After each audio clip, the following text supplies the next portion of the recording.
Well, good morning again. Welcome again. Here I am again. It is great to be here. I was just in that last song that we were playing, and I was just kind of thinking back to this journey. In some ways, it feels like a long time ago. This journey, as we began in March, I was thinking back to that first time we had to make the decision to not have church in the building and being here in an empty auditorium trying to record, and just kind of thinking through the journey. Remember that the excitement of that first drive-in service we had, and just everybody being able to see each other again, and just that excitement we had that first time when we were able to see each other. And then as we kind of, some of us have been able to come back in. I know things aren't normal yet, but I was just thinking of this journey, and God's been good to us. He's blessed us through it all. And so we're so grateful for that. I want to begin today's sermon with a statement that I think we can all agree on. Life isn't fair. Life isn't fair. Do we agree on that? So let's take a straw poll. Who would say life is not fair? Am I the only one? Okay, I didn't think so. Life isn't fair. We don't need proof of that. I don't need to have proof that life isn't fair. Every parent listening has probably heard or will hear several times, that's not fair. And those parents will, no matter how hard you try to resist that temptation to sound like your own parents, you will, if you haven't already, say, life's not fair. But parents, let's be honest, whether we say it out loud or inside of our heads, we all cry it out at some point, that's not fair. Some situation we're going through, some situation we see about, read about, or experience cause us to cry, it's not fair. There was a Calvin and Hobbes cartoon about fairness. I got a clip of it on the slide, but I don't know if it'll translate very well if you'll be able to read the captions. But Calvin is arguing with his dad, and he says, why can't I stay up late? You guys can stay up late. That is not fair, he screams, and Dad's like, the world isn't fair, Calvin. And so Calvin replies, I know, but why is it ever unfair in my favor? Have we ever felt that way? We know life's unfair, we all know that, but we just feel like it's always unfair against us. I mean, why? We wouldn't mind unfairness as long as the scales were kind of tipped in our favor every once in a while. But the truth is, it often feels unfair to our disadvantage, and that can make life very hard. Many people experience unfairness, and not only unfairness, but mistreatment. You're getting mistreated, treated in a way you don't deserve to be treated. Children mistreat other children, and teenagers mistreat their fellow students. Parents and other adults tragically sometimes mistreat children. And children mistreat their parents. Husbands mistreat their wives, and wives mistreat their husbands. Employers mistreat employees. Customers mistreat service workers. Neighbors mistreat their neighbors. And sadly, even church members can sometimes mistreat other church members. None of this is right, and it's not fair, and it can make our lives very difficult, very frustrating. We've been looking at the life of Joseph these last couple of Sundays, and if anybody knows about unfair treatment, it's Joseph. Let's just take a quick recap of Joseph, where we've been so far. He's from a dysfunctional family. He had 3 stepmothers and numerous stepbrothers, all living in the same household at the same time. He was shown favoritism by his father, which his brothers hated him for. And because of it, his brothers seized him and sold him into slavery, then tricked his father into thinking he was dead. Dysfunctional family. Joseph didn't ask to be raised in a family like that, to be born to a family like that. As a slave, he ended up in Egypt, and he was sold to a man named Potiphar, who was the captain of the guard to Pharaoh. But the Lord was with Joseph, and he allowed him to prosper. Even as a slave, he prospered, and he was given privilege and authority until he was basically a slave in charge of the entire household. And then he was falsely accused of attacking Potiphar's wife, unfairly accused, falsely accused, thrown into prison.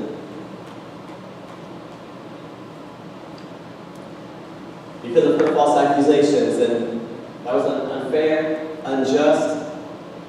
He was mistreated and thrown into prison, and that's where we left him last Sunday.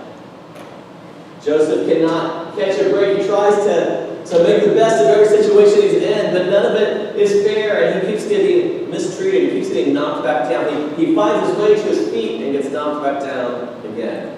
Just when he tries to get ahead, tries to make the most of his situation. We're going to pick up the story in Genesis chapter 39. If you want to follow along, I encourage you to open your Bibles or your Bible apps to Genesis 39. Or you can just listen as we start right where we left off. He has been accused by Potiphar's wife. Potiphar has taken him and thrown him into prison. And we're going to start in verse 20. Joseph's master took him and put him in prison, the place where the king's prisoners were confined. But while Joseph was there in the prison, the Lord was with him. He showed him kindness and granted him favor in the eyes of the prison warden.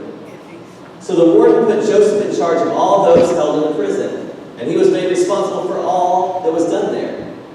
The warden paid no attention to anything under Joseph's care, because the Lord was with Joseph and gave him success in whatever he did.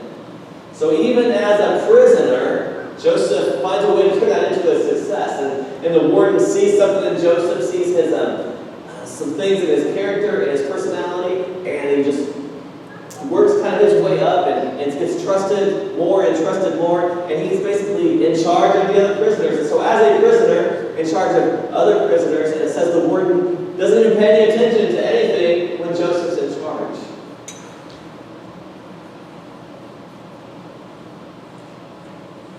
So we see that Joseph lands on his feet again, just as he had done when he was forced into slavery. Now, it would have been so easy for him at this point to just kind of give in to despair. I mean, he shouldn't have been sold into slavery, and now he certainly shouldn't be in prison. He did the right thing, and look where he got him. That could have been his attitude. If I were Joseph, I think I would be thinking, where is God, and why isn't he helping me right now? I don't deserve to be treated this way. It's not fair. How can God allow this to happen?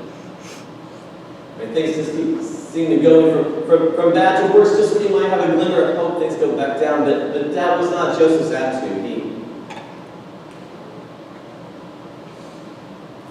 He stayed faithful. He made the most of every situation. Because we have this recorded in the Bible, we know the end of the story. But Joseph didn't know the end of the story. He didn't know what God was up to. Where was God? What was he doing? Where was this headed? Was there an end in sight? Was there a light at the end of the tunnel? Joseph didn't know these things. We can peek ahead and know and see in the story, but Joseph didn't know that. Where was God? He was right there with Joseph. He was helping Joseph in so many ways. Joseph didn't deserve to be in prison. It wasn't fair, but he didn't let that define him, and he didn't let that defeat him. He responded to it the best that he could. He did his best in a situation he found himself in. And just like Potiphar had noticed, the warden of the prison noticed and put Joseph in charge. He did the best he could, and that's all we can hope to do when we find ourselves in our own dungeon experience, our own situation where we are mistreated, beaten down. The best we can do is the best that Joseph did. It's just the best you can do. We do the best with what we have. Let's continue on with the story, taking up in chapter 40. So sometime later, the cupbearer and the baker of the king of Egypt offended their master, the king of Egypt. Pharaoh was angry with his two officials, the chief cupbearer and the chief baker, and put them in custody in the house of the captain of the guard, in the same prison where Joseph was confined. The captain of the guard assigned them to Joseph, and he attended them.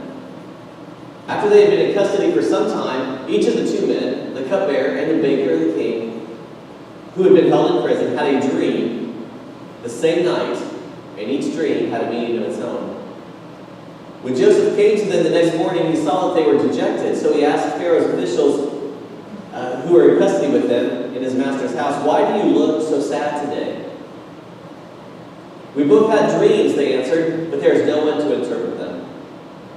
Then Joseph said to them, "Do not interpretations belong to God? Tell me your dreams. So we're introduced to two new characters in the story. So let's kind of step back in the story a little bit. We've got the cupbearer and the baker of the king. These two of them find themselves in prison alongside Joseph. And the specifics of what these two had done aren't really revealed to us, but we can maybe make an educated guess, thinking of these two. The cupbearer and the baker were two of the most trusted men in a king's court, because the baker was responsible for making the king's food, and the cupbearer was responsible for tasting the wine and tasting the food of the king before he ate it or before he drank it. That way, if it was poisoned, it's time to get a new cupbearer. But long live Pharaoh, and so just to protect the king from poison. So we have the person who makes the king's food and the person who ensures that the food is safe. So perhaps, just speculation, perhaps a poison had been found in the palace, intended for the king, and the two of them were in prison until an investigation could be conducted to determine who was guilty and was there a plot involved to kill the king. Again, that's just speculation, but looking at these two professions so linked with the king's food, it's possible that while they were waiting in prison, the Egyptian version of Sherlock Holmes was trying to determine what was going on in the palace. But while they waited, they each had a dream. And Joseph, in the morning, he sees that they look upset, they look concerned, they look that something is wrong. More than normal, they're in prison, there's already something wrong, but they looked different, and he noticed. And he's like, why are your faces so sad today? And they explain that they both had dreams, and there's no one to interpret them. And then Joseph says, do not interpretations belong to God? And tell me your dreams. And Joseph is like, maybe God will allow me to interpret your dreams. First, I want to make note of the fact that Joseph noticed something was bothering these two. I mean, if anybody should have been consumed with his own problems, his own issues, it was Joseph. He should have been the one downcast. He should have been the one, people asking him if he was okay.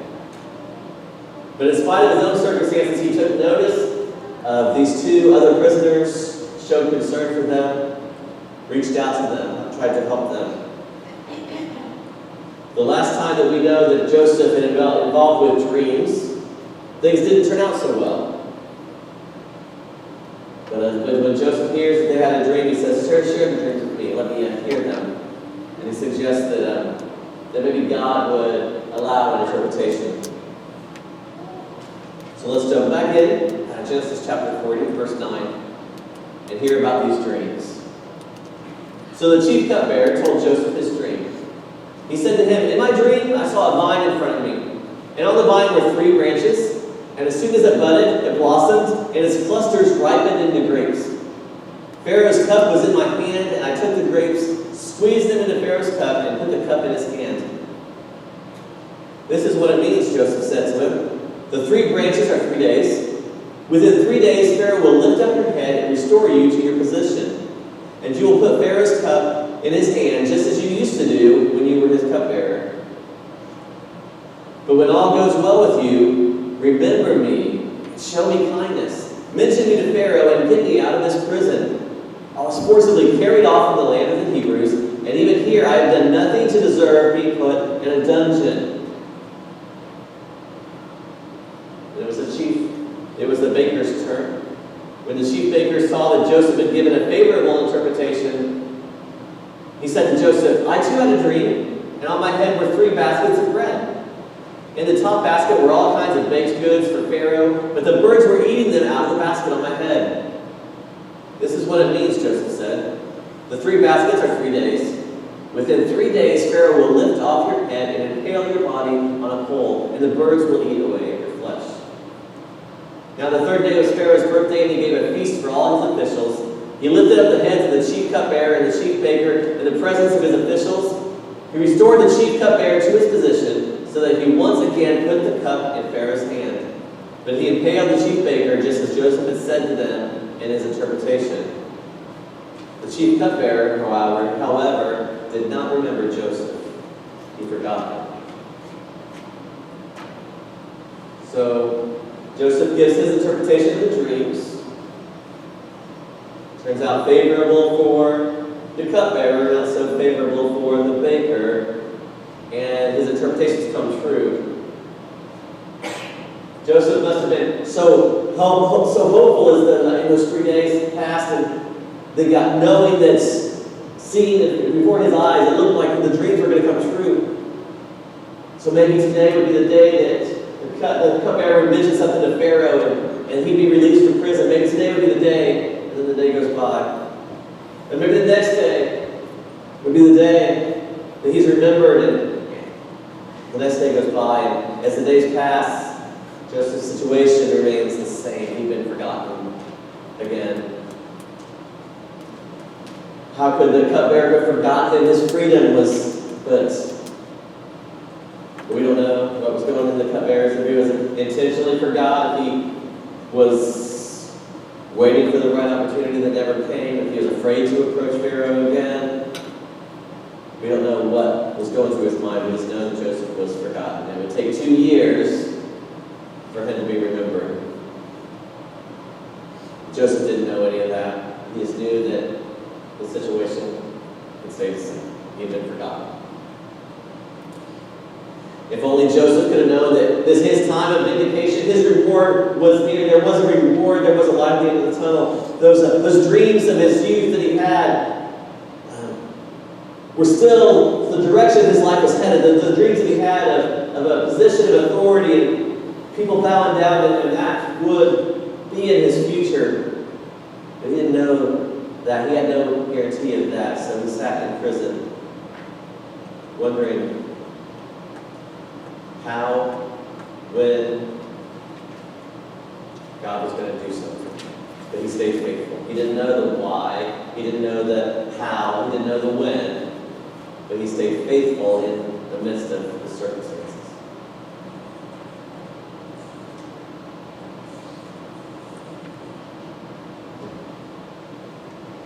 So what lessons can we learn from Joseph about how to handle unfairness? We know that life's unfair. We know that people get mistreated in life. So how can we learn from Joseph? We're going to leave poor Joseph, in prison one more week. We're going to get to him again next Sunday. For now, I want to step back and get some application. But I want to start by saying there's no easy answers. I don't want to make light or minimize. If you're going through a hard time, you're going through being mistreated or being treated unfairly, to just kind of blow it off and say, get over it. Joseph got over it. You should too. I don't want to minimize whatever it is you're going through today. Because hurt is real. Pain is real. Unfairness, mistreatment, they're real, they're serious, and it hurts. I'm not trying to put a Band-Aid on a gaping wound that you might be experiencing. Joseph's mistreatment was real, with real consequences. And whatever you're going through or have gone through is real, with real consequences that you're dealing with. I also don't want to add to that burden a guilt trip and say if only he would respond as well as Joseph did. Joseph is a marvelous example for us to try to imitate. But we don't know the whole story of Joseph. We're not knowing what was going through his mind when he was tossing and turning at night trying to get to sleep, and the different thoughts back and forth in his head. We don't know his inner battle. We just know that he got through it. He kept coming out on top. We weren't privy to his emotional state in the process. So let's not be too hard on ourselves, and we want to set up Joseph as an example, as an inspiration, but not as a guilt trip. Not to make light of what we're going through. But there's some things we can learn from Joseph. And the first thing we can learn is that God is with us always. God, in every situation that Joseph found himself in, God was there with him. And we know this in our head. This is not new. This is not a new point. This is not something new and earth-shattering. We know God is everywhere. We preach it. We believe it. We teach it. We know it in our head. But sometimes in our heart, we have to constantly be reminded that even here, God is here. And when we're in a situation, no matter how bad, how lonely it seems, He is here. God does not leave us alone. He is with us. God does not abandon us.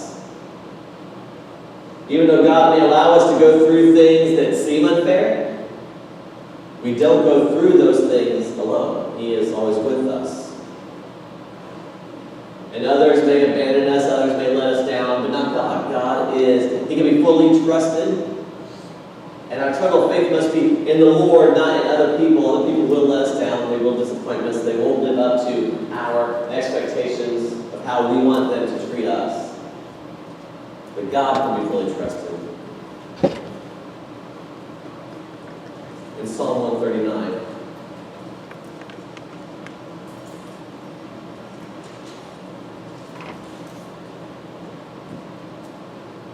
verse 17 says this. Passage that may sound familiar to some of us.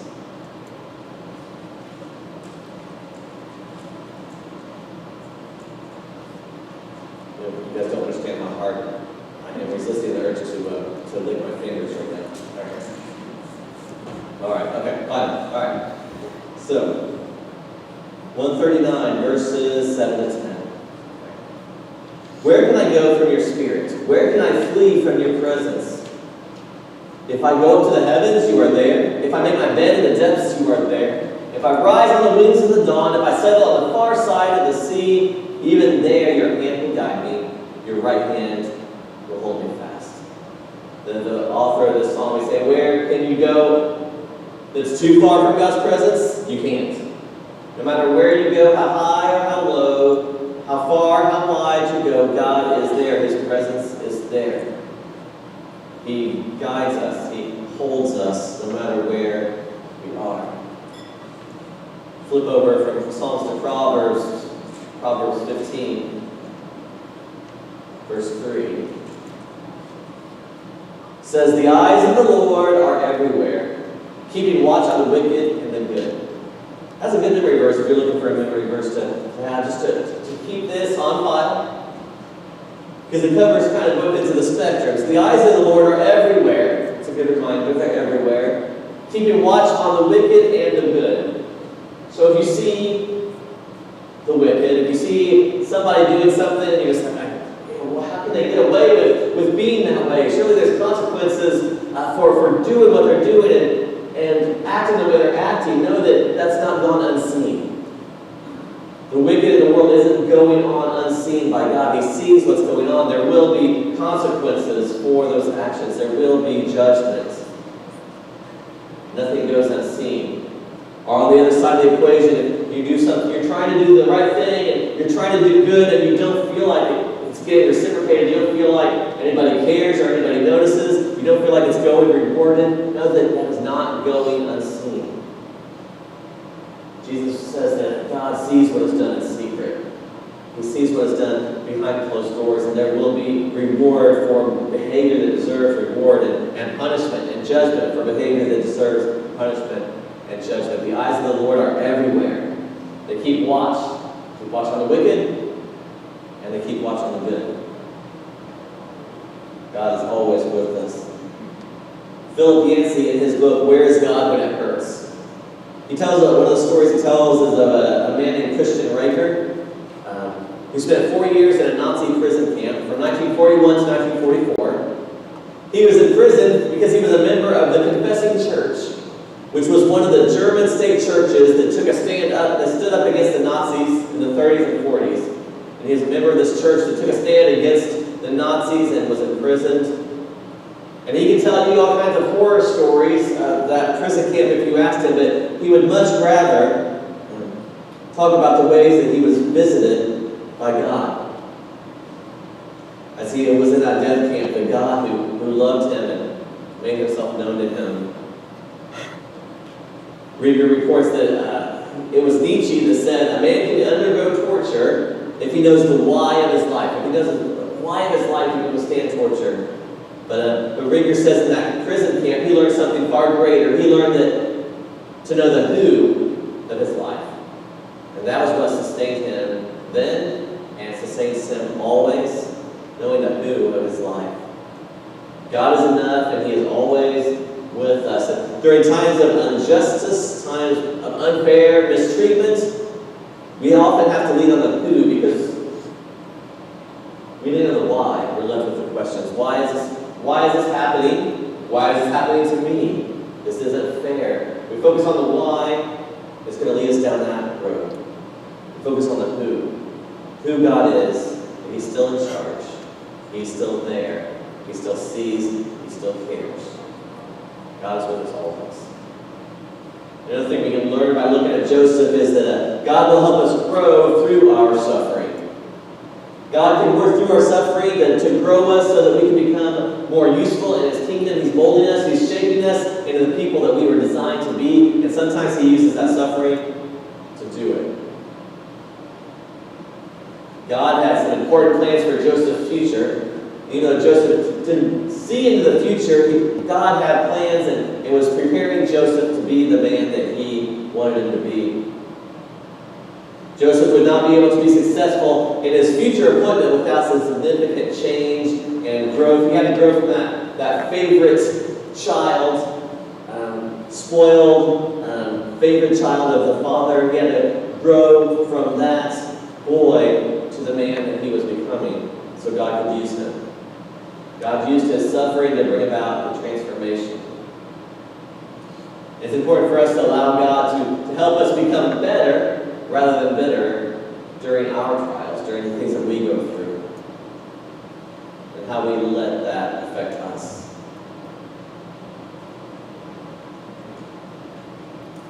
In the book of Romans, Paul is writing to the Christians in Rome in chapter 8, verse 28.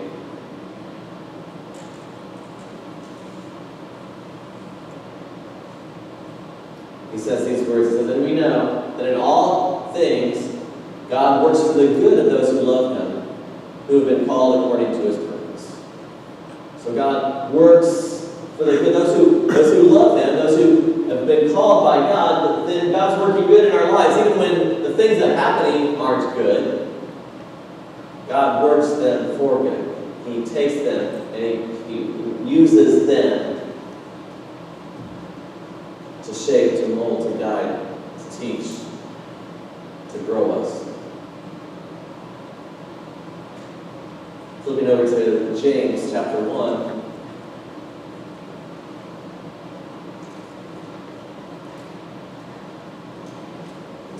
James begins his book talking about persecution, written in a time when a church was facing intense persecution for their beliefs, for their faith.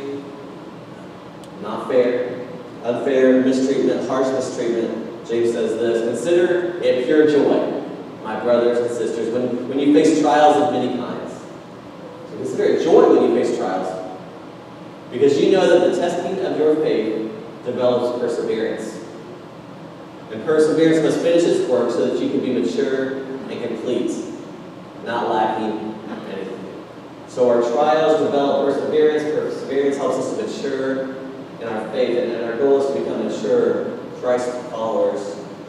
Someone that takes those trials, that takes those suffering, that takes that persecution to develop the perseverance that we need for the next trial, for the next challenge, for the next thing we'll face.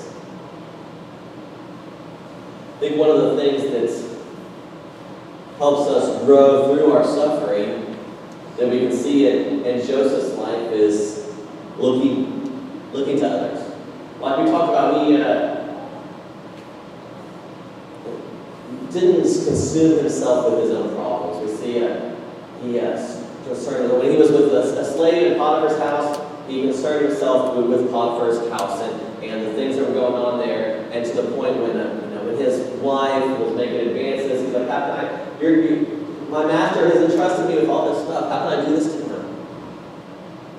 And then in this prison, we see he's in charge of prisoners. He's looking out for them. And he notices when these two are upset because of their dreams, and they look upset, they're concerned. He takes the time out.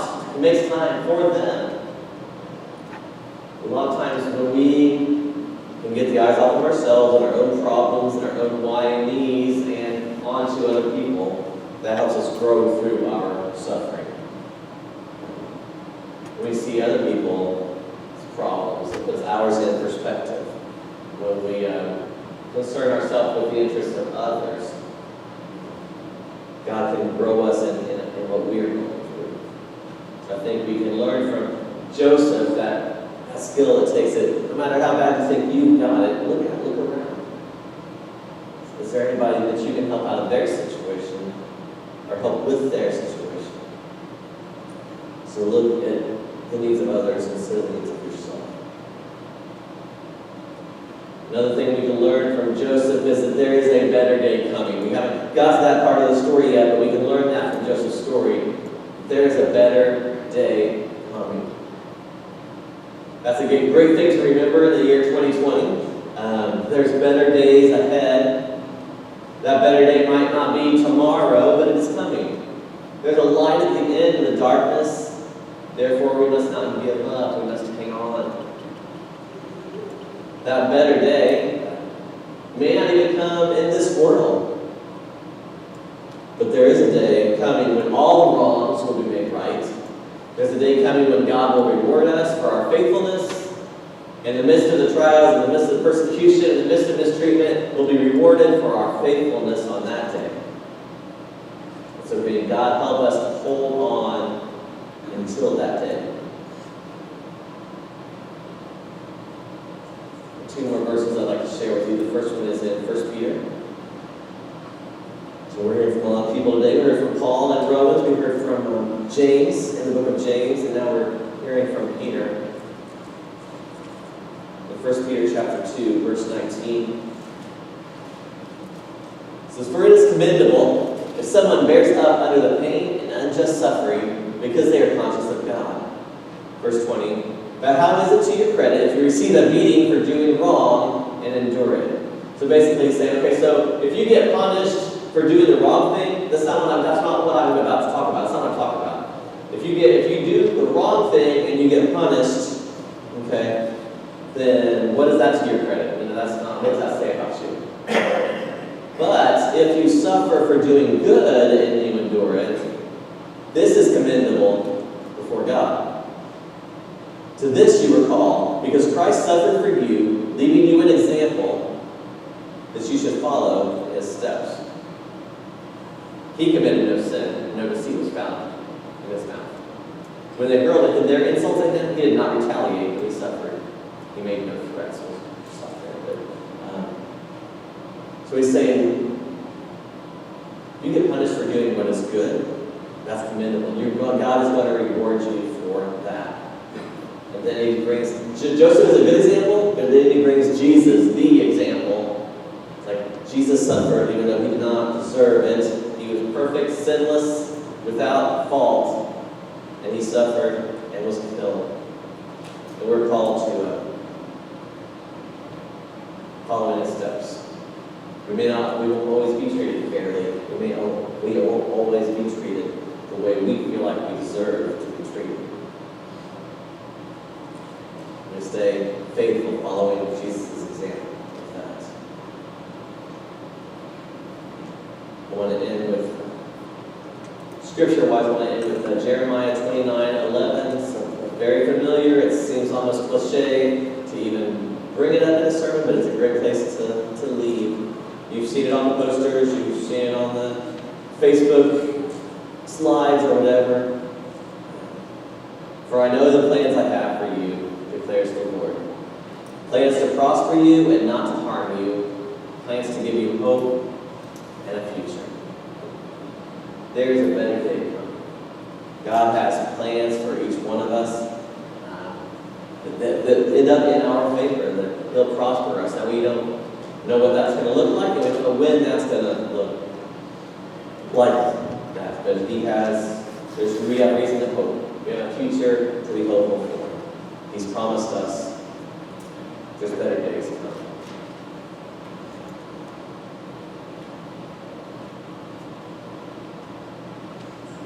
So next time we get to be thinking that life isn't treating us fairly, I just want us to think of Joseph. And think of Jesus. We're in good company. Think, I don't deserve to get treated this way. This isn't fair. You're in good company. Joseph knows what that feels like. Jesus knows what that feels like. Actually, the Bible is full of people who know what that feels like. We're in good company. Let us suffer for doing good. Let us suffer for being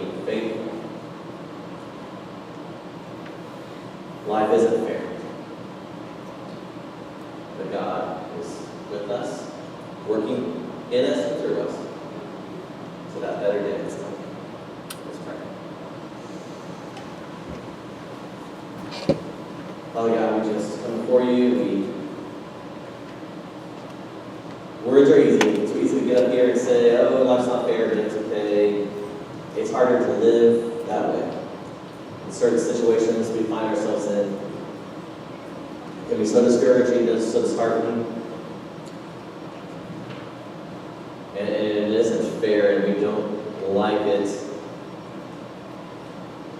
Help us to cling to you in those times, not to give up, not lose sight of your presence working in and through what we're going through. You haven't left us alone. You will see us through to that better day. In Son's name I pray. Amen. Just stand as we sing a song.